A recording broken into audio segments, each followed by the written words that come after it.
Le soleil de l'après-midi et les gens se déplaçaient à toute vitesse, klaxons hurlants, pas précipités et voix s'entrechoquant.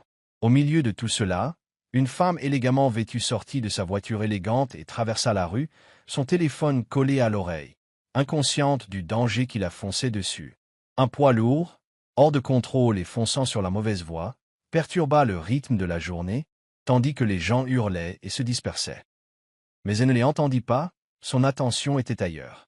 Soudain, un homme à l'air robuste bondit du trottoir, pieds nus, ses vêtements en lambeaux flottant au vent. Sans se soucier de lui-même, il plaqua la femme à quelques secondes du passage du camion, les manquant de peu. Elles atterrirent brutalement sur le trottoir, son sac de créateur lui échappant des mains.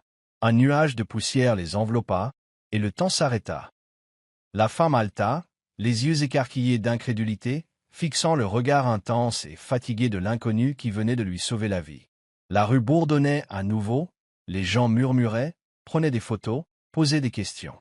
Mais elle ne vit personne d'autre, seulement lui. « Tu m'as sauvé » murmura-t-elle, essayant de comprendre comment un homme qui semblait n'avoir rien avait tout pour elle. Sa voix tremblait, mais il était déjà debout, époussetant sa chemise usée, le visage indéchiffrable. « Ça va aller » murmura-t-il, prêt à s'éloigner, jusqu'à ce qu'elle lui attrape le poignet et lui dise « Attends, qui es-tu » Il resta immobile, visiblement mal à l'aise, comme si sa poigne lui brûlait la peau.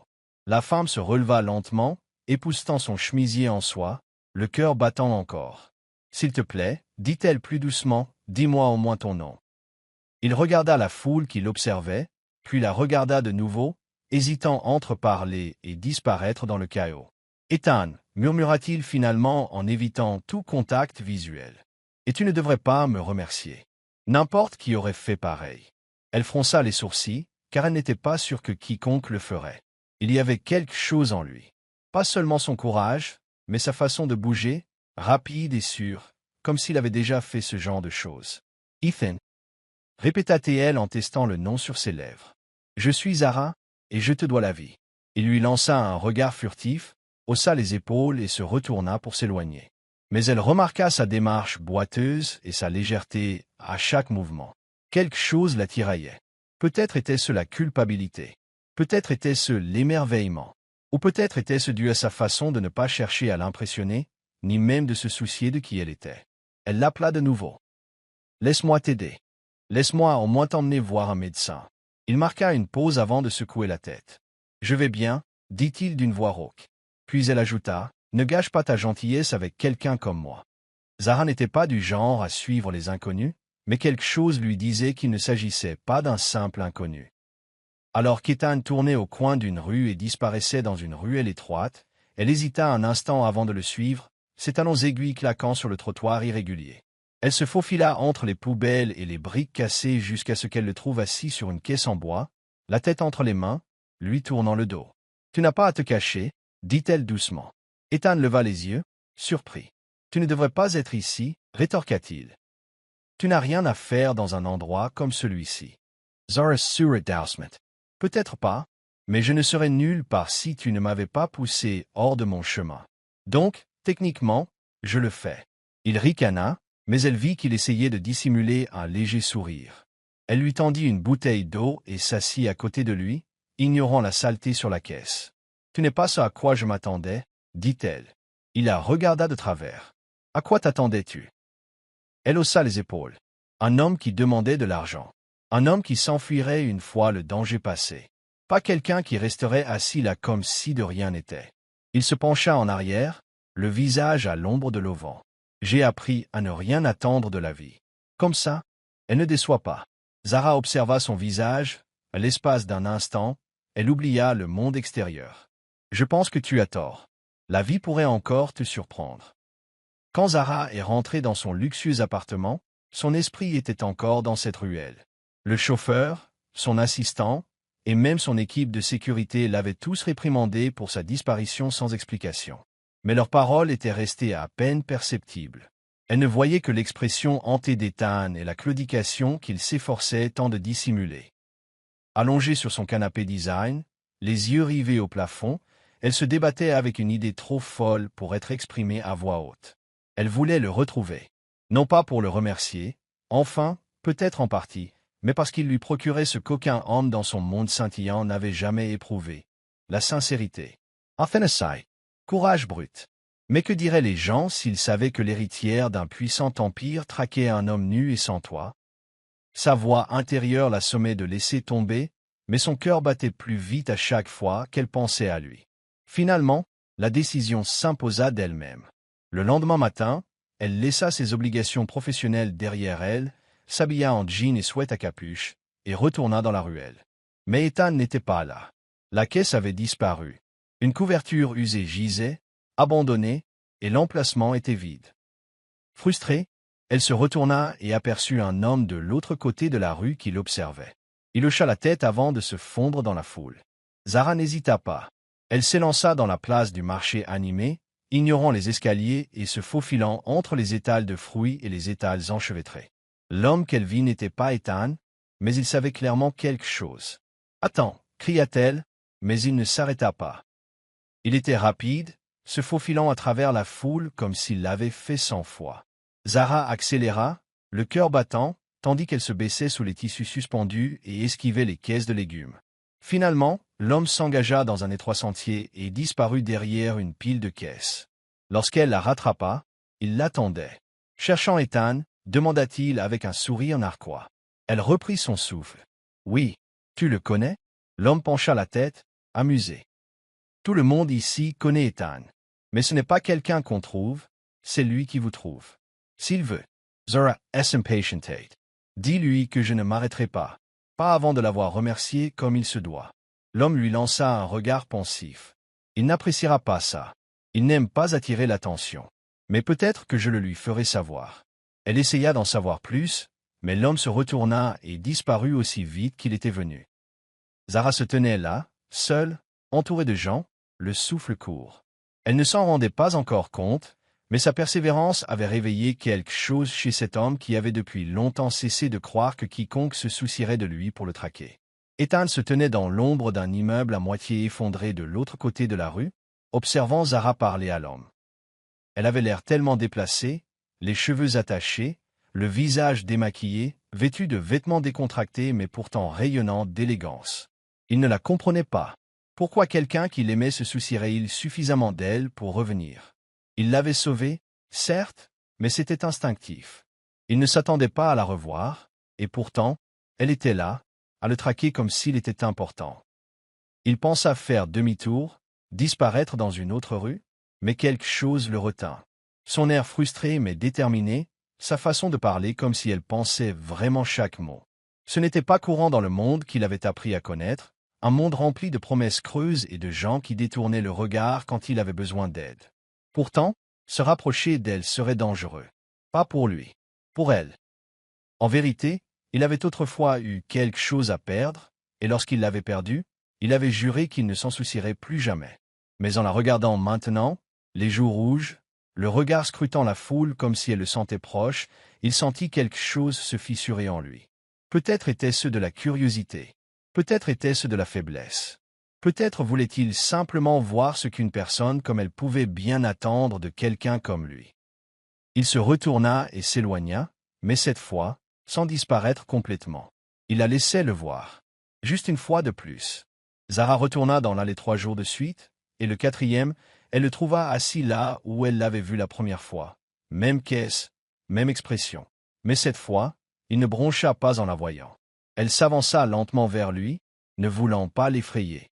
« Je croyais que tu avais disparu, » dit-elle doucement. « D'habitude, je le fais. » Répondit-il d'une voix basse, mais pas froide. « Mais tu es tenace. Je n'abandonnerai pas tant que je ne t'aurai pas rendu l'appareil, » dit-elle avec un petit sourire. « J'y ai réfléchi, et tu as risqué ta vie. Ça doit bien compter. » Ethan ricana. « Je ne l'ai pas fait pour être récompensé. » Elle hocha la tête. « Je sais. C'est pourquoi c'est plus important. » Elle fouilla dans son sac et en sortit une petite enveloppe. « Le dîner. Chez moi. Rien de spécial. Juste un merci. » Il hésita, puis regarda la carte. « Chez toi ?» répéta-t-il. « Ai-je l'air de quelqu'un qui mériterait un appartement en attique ?» Elle le regarda fixement. « Non, mais je ne pense pas non plus que tu aies ta place dans une ruelle. » Il resta silencieux pendant un long moment, et elle n'insista pas. Finalement, Il glissa l'enveloppe dans sa poche. Un dîner. C'est tout. Et pour la première fois, elle vit une lueur dans ses yeux, non pas de la chaleur, mais le soupçon de quelque chose qu'il n'avait pas ressenti depuis longtemps.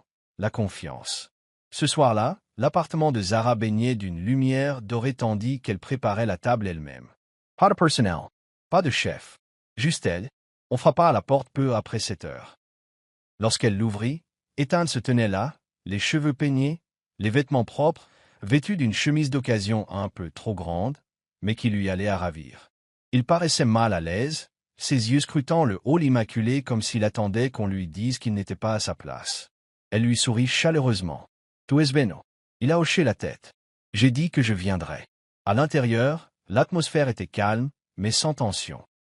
Zara avait préparé un plat simple, des pâtes et une salade, mais l'air était empli d'une énergie qu'aucun d'eux ne comprenait. Ils étaient assis l'un en face de l'autre, le cliquetis des couverts étant le seul bruit pendant quelques minutes. « Tu vis seul ici ?» demanda-t-il en regardant autour de lui. « Oui, oui, répondit-elle. J'ai appris à apprécier le silence. » Il hocha la tête, puis ajouta, « Mieux vaut le silence que le bruit intempestif. » Elle le regarda vraiment. Ses mains étaient rugueuses, sa mâchoire marquée de cicatrices, mais il y avait quelque chose de noble dans sa posture. « Tu parles toujours comme un philosophe ?» la taquina-t-elle. Il émit un bref rire, qui les surprit tous les deux. Peut-être en étais-je un autrefois, avant que le monde ne me rappelle qui commande vraiment. À la fin du dîner, Zara leur servit à chacun un petit verre de vin. Ethan le tint avec précaution, comme s'il allait s'émietter dans ses mains. Ils restèrent assis en silence un moment, le bourdonnement lointain de la ville filtrant à travers les hautes fenêtres. « Pourquoi moi ?» demanda-t-il soudain. Elle pencha la tête. « Que veux-tu dire ?» Il la regarda droit dans les yeux. « Pourquoi fais-tu tout ça pour moi ? Tu ne sais rien de moi. » Elle ne répondit pas tout de suite. « Parce que je vois quelque chose en toi, dit-elle enfin. Quelque chose de fort. Quelque chose de rare.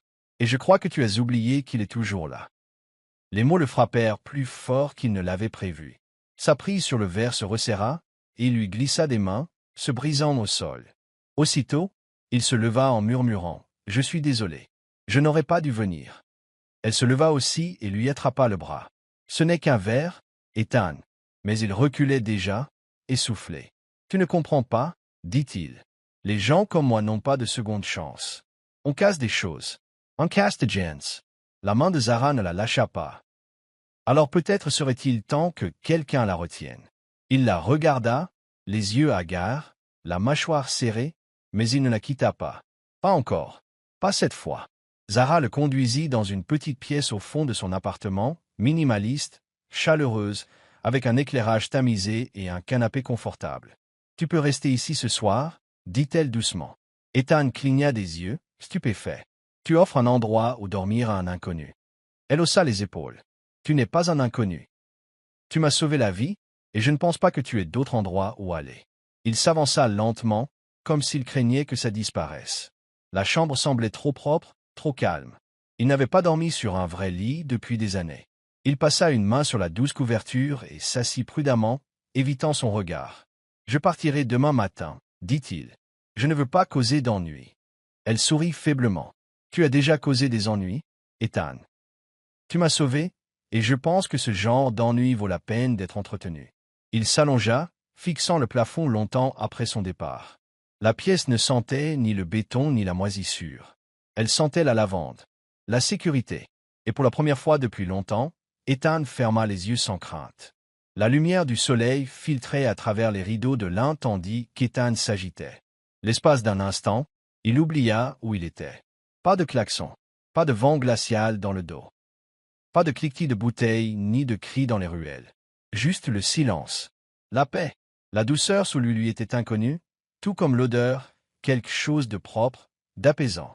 En se redressant, son regard se posa sur un plateau posé sur une petite table, avec du café, des toasts et un mot pour manger avant de disparaître. Il garda le mot plus longtemps qu'il n'aurait dû, relisant ces simples mots. Ce n'était pas la nourriture qui l'émouvait. C'était parce qu'elle s'attendait à sa disparition, mais qu'elle se souciait quand même suffisamment de lui pour le nourrir. Il se dirigea vers la cuisine, espérant laisser un mot de remerciement. Mais elle était déjà là, les cheveux attachés, sirotant du thé comme si elle n'avait rien fait d'extraordinaire. Tu es resté, dit-elle sans lever les yeux. Je ne voulais pas, murmura-t-il. C'est arrivé comme ça. Elle lui tendit une deuxième tasse sans un mot, et ils restèrent là, à siroter en silence. Un silence chaleureux, non creux. Aucun d'eux ne savait comment appeler ce qui se passait, mais quoi qu'il en soit, ils grandissaient, s'insinuant dans les fissures de leur cœur protégé. Plus tard dans la journée, le téléphone de Zara vibra violemment, rompant l'harmonie tranquille entre eux. Elle le ramassa et fronça les sourcils. Ethan le remarqua. Mauvaise nouvelle? Elle ne répondit pas tout de suite. Puis elle soupira. Je dois rencontrer quelqu'un. Une affaire de famille. Il sentit quelque chose changer dans son ton, non pas de la tristesse, mais de la tension. Tu veux que je parte? Demanda-t-il en essayant de ne pas paraître offensé. Je ne dis pas ça. Mais il a compris le message. Je m'en vais.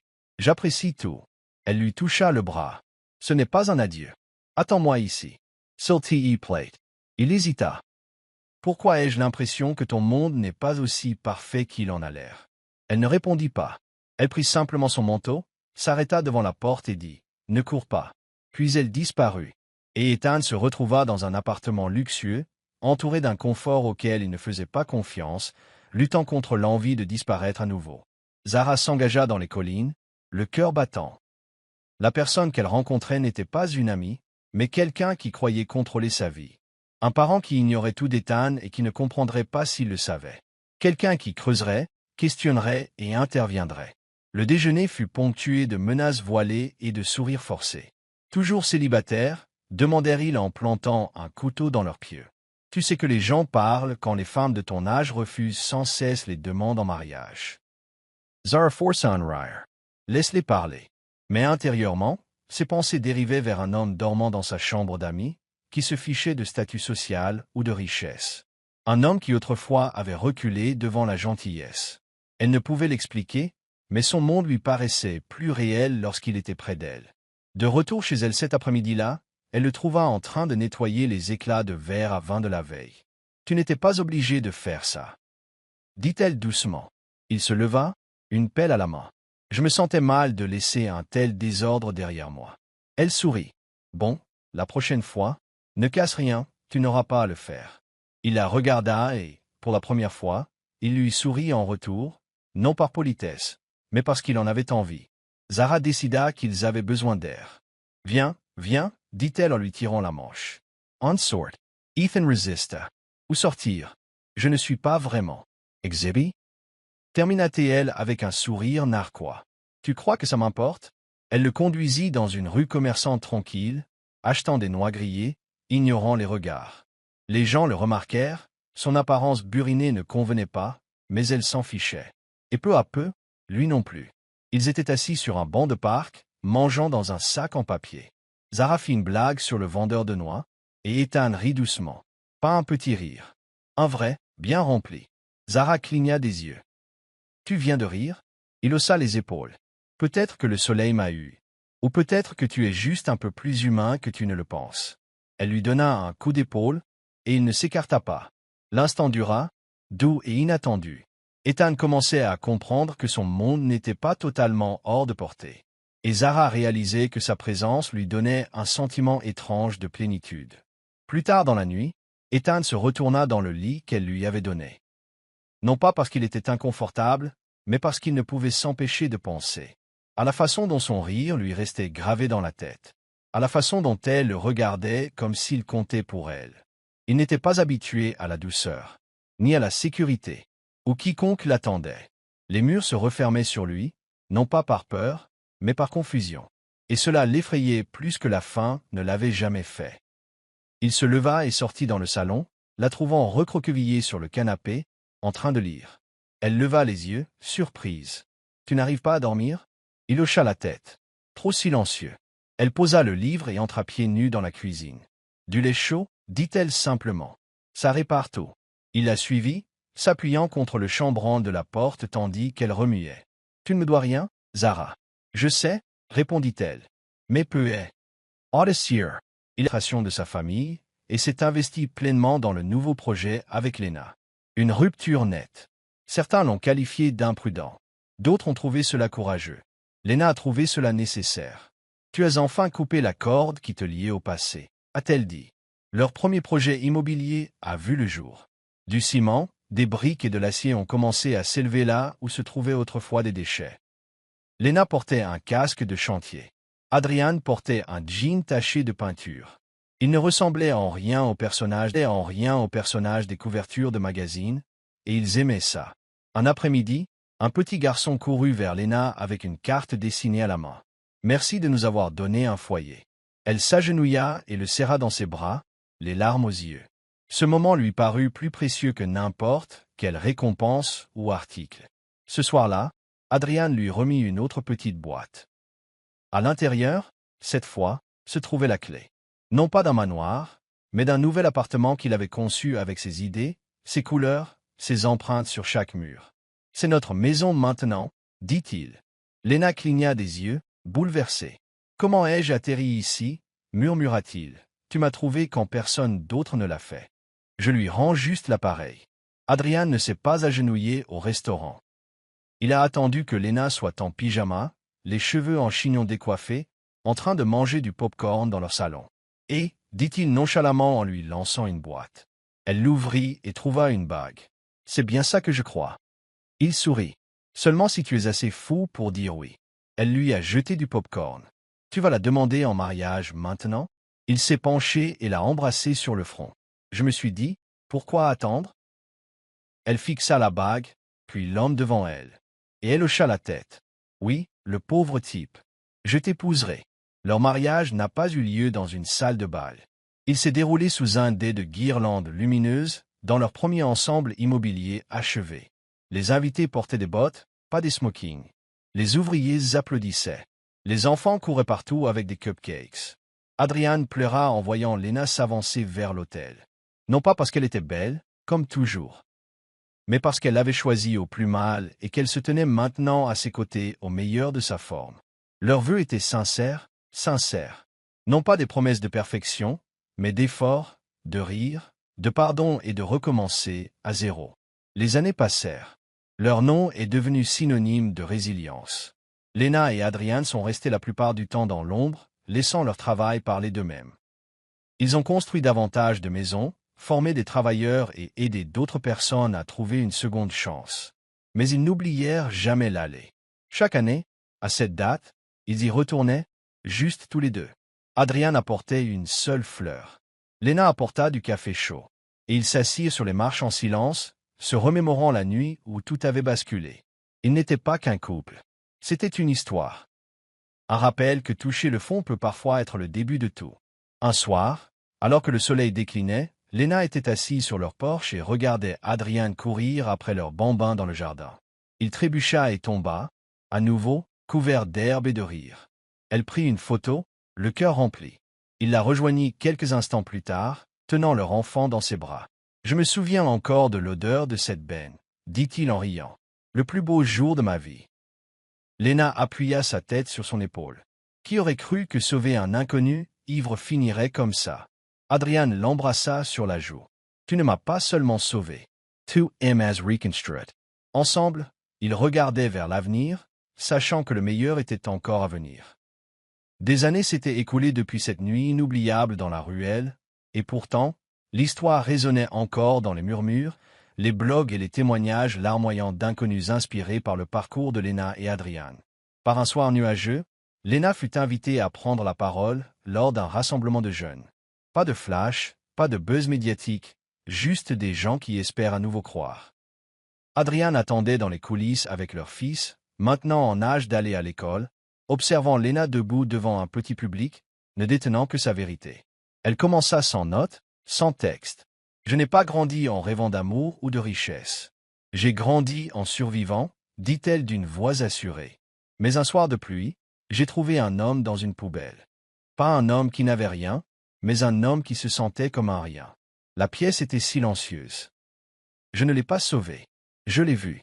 Et en retour, il m'a vu. » Ses yeux brillèrent tandis qu'elle regardait vers le fond de la salle, où Adrian se tenait, tenant la petite main de leur fils. Lena prit une inspiration et sourit. Ce qui a changé nos vies, ce n'était pas l'argent. Ce n'était pas la pitié. Ce sont deux personnes brisées qui ont choisi de ne pas le rester. Vous êtes peut-être déprimé aujourd'hui. Vous vous sentez peut-être oublié, sale, rejetée, invisible. Mais je vous le promets, là où vous êtes en ce moment, votre histoire ne s'arrête pas. Elle pourrait bien commencer.